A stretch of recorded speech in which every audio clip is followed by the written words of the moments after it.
بالله من الشيطان الرجيم.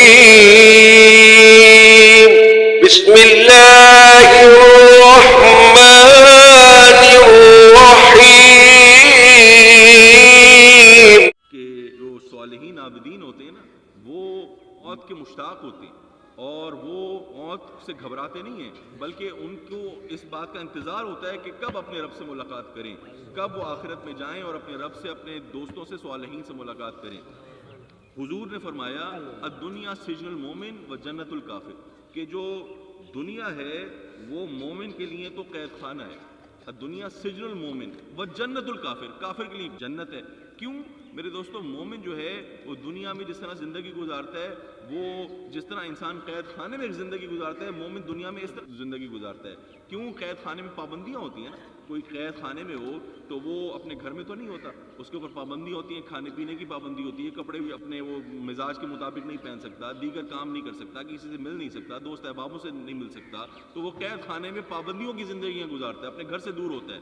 اور پھر دوسرے کہ وہ اپنے پیاروں سے دور ہوتا ہے، اپنے بال بچوں سے دور ہوتا ہے، اپنے رشتہ داروں سے، اقربا سے دور ہوتا ہے، تو قید خانے میں بڑی پابندیاں ہوتی ہیں۔ تو حضور یہ علامتی زبان سے وضاحت فرماتے ہیں کہ مومن جو ہے وہ جس طرح زندگی گزارتا ہے دنیا میں، تو وہ دنیا کی رعنائیوں اور دنیا کی رنگینیوں اور دنیا کی جو یہ خوبصورتیاں ہیں، حسن و جمال ہے، جو دنیا کا دھوکہ ہے، وہ اس سے پرہیز کرتا ہے، اس سے پابندی میں رہتا ہے، اس سے پردے میں رہتا ہے۔ اور پھر دوسری یہ کہ وہ دنیا میں اس کی جو اصل چاہت ہوتی ہے کہ صالحین کی جماعت میں صحبت، اپنے دوستوں کے ساتھ رہنا، وہ بھی اس سے میسر نہیں ہوتا۔ اور آخرت میں جب وہ جاتا ہے، وہ اس کی موت واقع ہوتی ہے، تو پھر جنت میں ساری نعمتوں پہ حاضر ہوتا ہے اور نعمتیں اس کے سامنے ہوتی ہیں، اور پھر وہ اپنے صالحین عابدین دوستوں کی جماعت میں شامل ہو جاتا ہے۔ تو اس کے لیے اصل میں جو آخرت ہے وہ اس کے لیے جنت ہے، اور دنیا اس کے لیے قید خانہ ہے، یہ سرکار فرما رہے ہیں۔ اور یہی بات حضرت بلال رضی اللہ تعالیٰ عنہ، حضور کے صحابی رسول، میرے دوستو، جب ان کا موت کا وقت قریب آیا تو آپ کی پیاری زوجہ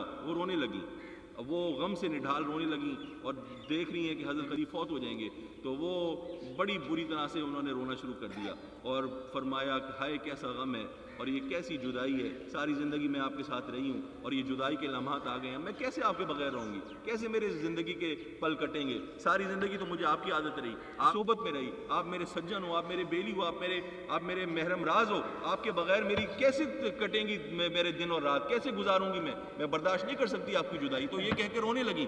حضرت بلال نے کیا جواب دیا اپنی بیوی کو؟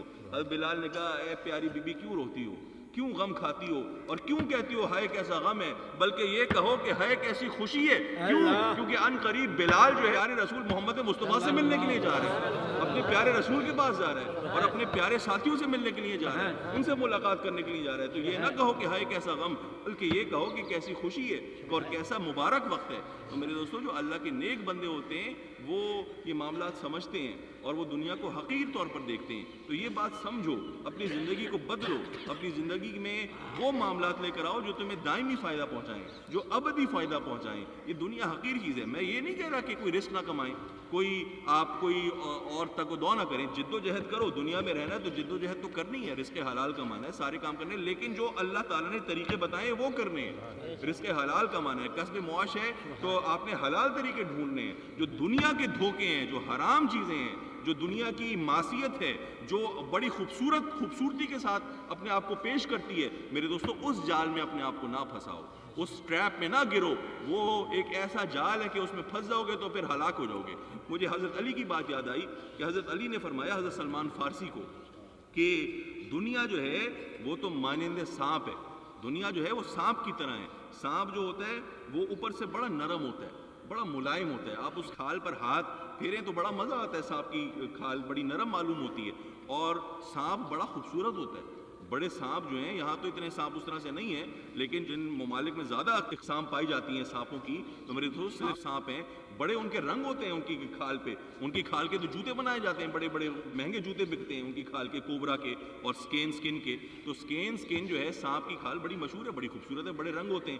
تو حضرت علی فرماتے ہیں حضرت سلمان فارسی کو کہ یاد رکھو دنیا جو ہے وہ سانپ کی مانند ہے، یہ سانپ کی طرح ہے، اوپر سے بڑی پیاری ہے، اوپر سے اس کے بڑے خوبصورت رنگ ہیں، اس میں تم کھو جاؤ گے اور اوپر ہاتھ پھیرو گے تو بڑا مزہ آئے گا، بڑا لطف آئے گا، کیا بات ہے جی، زبردست چیز ہے، لیکن اندر دنیا کے زہر ہے۔ سانپ کے اندر کیا ہوتا ہے؟ سانپ کے اندر زہر ہوتا ہے، تو جب اس کے اندر گھس جاؤ گے، سانپ کے اندر ہاتھ پھیرو گے، اس میں مشغول ہو جاؤ گے اور اس سے مزے لو گے تو ان قریب سانپ تمہیں ڈس لے گا، اور جب ڈسے گا تو تم مر جاؤ گے، ہلاک ہو جاؤ گے۔ کیسی حضرت مولا کائنات میرے دوستوں تربیت فرماتے ہیں، کیسے علم کے موتی بکھیرتے ہیں۔ وہ فرماتے ہیں کہ دنیا مانند سانپ ہے، اوپر سے بڑی خوبصورت ہے، بڑی چمکیلی ہے، بڑی رنگین ہے، لیکن جب اس میں گھس جاتے ہو تو یہ تو سانپ کا زہر بھرا ہوا ہے اس کے اندر، یہ تمہیں ہلاک کر دیتی ہے۔ اور حضرت لقمان کی مجھے بات یاد آئی، فرماتے اپنے بیٹے کو وصیت کرتے ہوئے، اپنی دنیا کو اپنی آخرت کے ہاتھ بیچ دو، اپنی دنیا کو اپنی آخرت کے ہاتھ بیچ دو، دونوں میں فائدہ اٹھاؤ گے، دونوں میں تمہیں نفع ہوگا، دونوں میں عزتیں ملیں گی۔ اگر اپنی دنیا ایک طرف دنیا ہے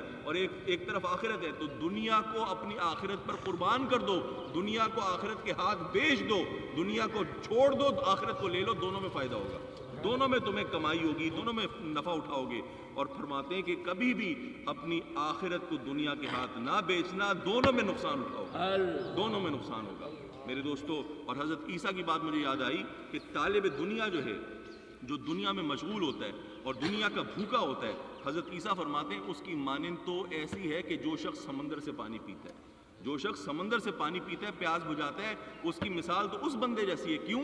اس لیے کہ جو شخص سمندر سے پانی پیتا ہے، میرے دوستو آپ جانتے ہیں سمندر کا پانی کیا ہوتا ہے؟ کڑوا ہوتا ہے۔ اس کے اندر کیوں کڑوا ہوتا ہے؟ نمک ملا ہوا ہوتا ہے۔ سمندر کا پانی مشہور ہے، کبھی پیاس نہیں بجھاتا۔ یہ دیہات کا پانی تو ماشاءاللہ آپ کے یہاں میٹھا پانی ہوتا ہے۔